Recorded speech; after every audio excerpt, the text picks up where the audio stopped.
भारत की प्रथम जासूस कैप्टन नीरा आर्य की संपूर्ण गाथा। नीरा आर्य का जन्म 5 मार्च 1902 को उत्तर प्रदेश के मेरठ में खेकड़ा गांव के एक संपन्न व कुलीन जाट परिवार में हुआ था, लेकिन अचानक से उनके माता पिता बीमार हो गए। कोई कमाने वाला न होने के कारण एवं इलाज पर खूब पैसा लगने होने के कारण उनके घर के हालात बिगड़ गए। उन्हें कर्ज उठाना पड़ा, लेकिन कुछ समय पश्चात ही उनके माता पिता चल बसे। नीरा एवं उनका छोटा भाई बसंत कुमार अनाथ हो गए। नीरा के पिता की हवेली व जमीन साहूकारों द्वारा कर्ज की वसूली लिए कुर्क कर ली गई। दोनों बच्चे दर दर भटकते रहे। भटकते हुए ये बच्चे एक दिन हरियाणा के चौधरी सेठ छाजूराम छज्जूमल जी को मिले, जिनका कलकत्ता में बहुत बड़ा व्यापार था। चौधरी साहब के साथ सेठ लगे होने के कारण कुछ लोग उन्हें वैश्य समाज का समझ लेते हैं और नीरा को भी। चौधरी साहब एक बहुत बड़े व्यापारी जरूर थे, लेकिन वे हरियाणा के जाट क्षत्रिय समाज से थे। छज्जूराम जी बहुत बड़े दयालु, दानवीर एवं देशभक्त व्यक्ति थे। जब उन्हें बच्चों की हालत पता चली तो उनकी आंखों से अश्रु बहने लगे। सेठ जी ने दोनों बच्चों को लालन पालन व शिक्षा के लिए गोद ले लिया। बच्चों ने उन्हें अपना धर्मपिता स्वीकार कर लिया। नीरा को सेठ जी कलकत्ता ले गए और उन्हें वहाँ खूब पढ़ाया लिखाया। पिता के प्रभाव से नीरा व बसंत भी आर्य समाजी बन गए। आपको ये जानकर आश्चर्य होगा कि भगत सिंह भी एक बार अंग्रेज पुलिस से बचने के लिए महीने भर सेठ जी के पास रहे थे और उनके साथ उनकी क्रांतिकारी साथी सुशीला भाभी भी थी। सुशीला भाभी ने नीरा को पढ़ाने का काम किया। भगत सिंह के विचारों की छाया भी नीरा पर पड़ी। सेठ जी के घर क्रांतिकारियों एवं देशभक्त नेताओं का आना जाना लगा रहता था, जिसका प्रभाव नीरा पर खूब पड़ा। नेताजी सुभाष चंद्र बोस से प्रथम मुलाकात और उनकी धर्म बहन बनी। एक बार नीरा अपने साथी बच्चों के साथ पिकनिक पर गई हुई थी। नीरा को तैरना आता था, लेकिन वह कभी बड़े तालाब या बड़ी नदी या समुद्र में नहीं तैरी थी। उस दिन नीरा को समुद्र में तैराकी का मन किया और वह कूद पड़ी। नीरा तब बहुत छोटी थी। समुद्र की लहरों के सामना न कर पाई और डूबने लगी। ये देखकर उनके साथी चिल्लाने लगे। तभी एक नौजवान युवक समुद्र में कूद गया और उसने नीरा की जान बचाई। नीरा ने उसका धन्यवाद किया और कहा कि भाई आप कौन हो? तो नेताजी ने अपना नाम बताया। नेताजी ने कहा कि बहन तुम्हें अकेले तैराकी न करनी चाहिए, तुम्हारे पिता कहाँ हैं? तो नीरा ने बताया कि वे बहुत बड़े कारोबारी है, आज किसी पार्टी से डील करने मीटिंग में गए हुए हैं, जिसकी वजह से आज वो साथ नहीं आ पाए। नीरा ने कहा कि भाई आपने मेरी जान बचाई है, मैं आपको कैसे धन्यवाद करूं? तो नेताजी ने कहा कि आज राखी का दिन है, मुझे राखी बांध दो और अपना धर्म भाई स्वीकार करो। इस तरह पहली मुलाकात में ही नेताजी व नीरा घुल मिल गए। नीरा की शादी नीरा की जिम्मेदारी सेठ चौधरी छज्जूराम जी ने ली थी। नीरा व सेठ जी आर्य समाजी थे, वे जात पात में ज्यादा विश्वास न रखते थे। सेठ जी ने नीरा की शादी के लिए एक धनवान व शिक्षित वर ढूंढा। उन्होंने श्रीकांत जयरंजन दास से उनकी शादी करवा दी और शादी में खूब पैसा लगाया। श्रीकांत जयरंजन दास ब्रिटिश पुलिस के खुफिया विभाग में एक अफसर थे। उनके अफसर होने की बात सेठ जी को पता थी, लेकिन खुफिया विभाग में होने की जानकारी नहीं थी। नीरा को बाद में पता चला कि जयरंजन दास एक देशद्रोही है और अंग्रेजों का तलवे चाट गुलाम है।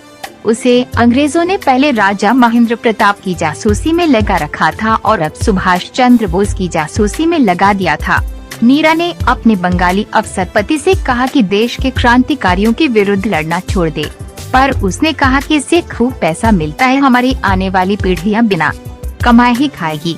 पर नीरा ने कहा कि देश से बढ़कर कुछ न होता, तुम या तो ये रास्ता छोड़ दो या फिर मैं तुम्हारे साथ नहीं रह सकती।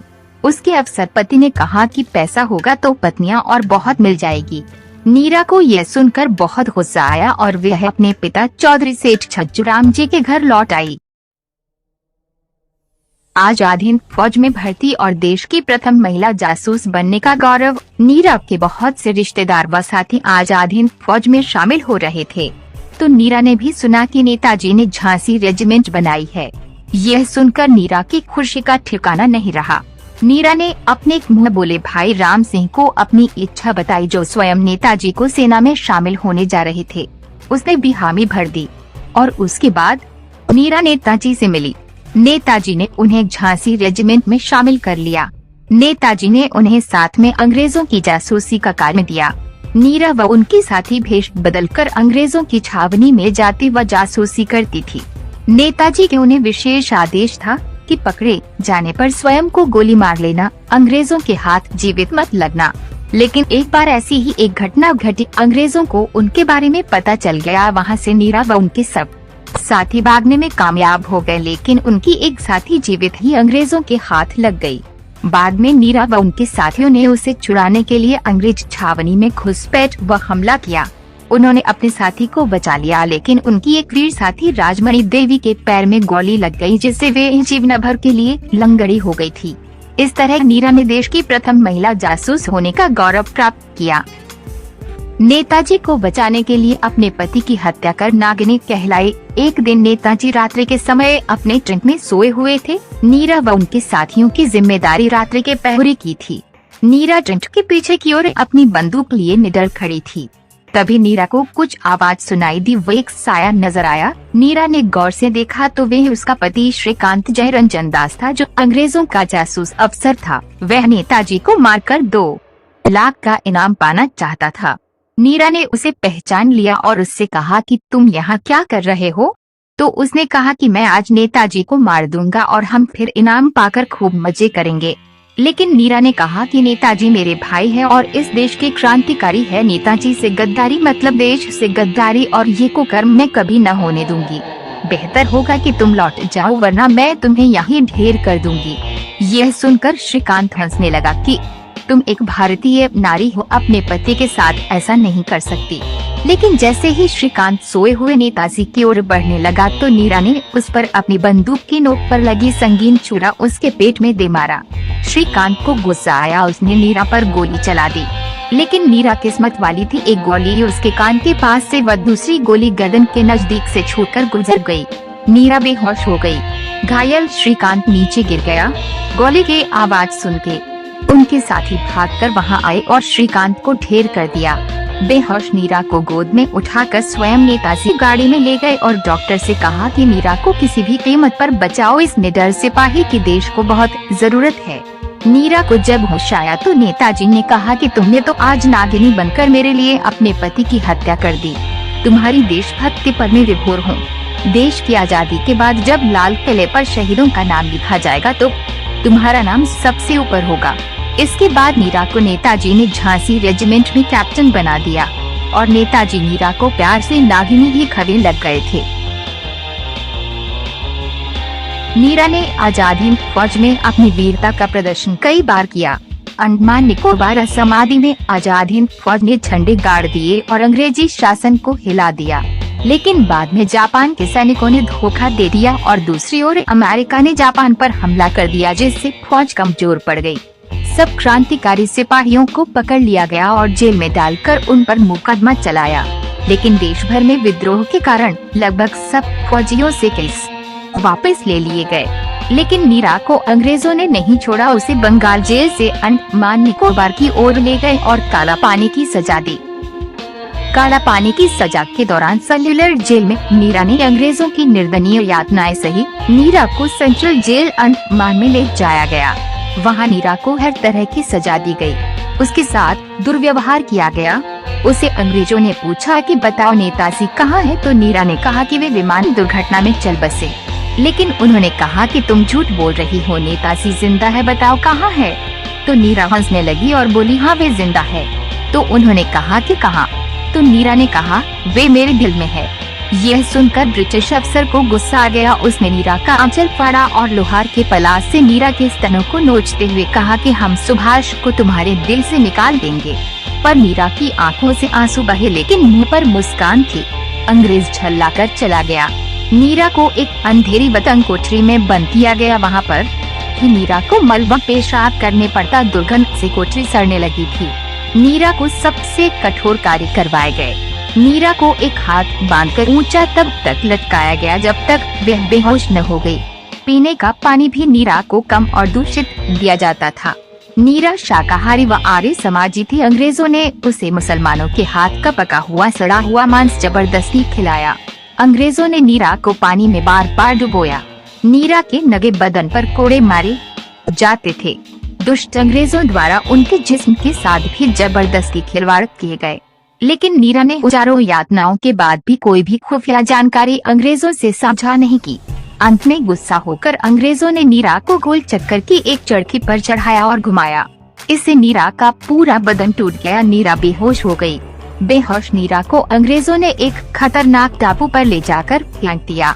जब नीरा को होश आया तो उसने स्वयं को आदिवासियों के बीच पाया। आदिवासी नीरा को अजीब नजर से देख रहे थे और देखने पर वे खतरनाक लग रहे थे। नीरा को उनकी भाषा भी समझ न आ रही थी, तो नीरा ने भगवान को याद करने के लिए ओम शब्द का उच्चारण किया। ओम सुनकर आदिवासियों ने नीरा को देवी समझ लिया।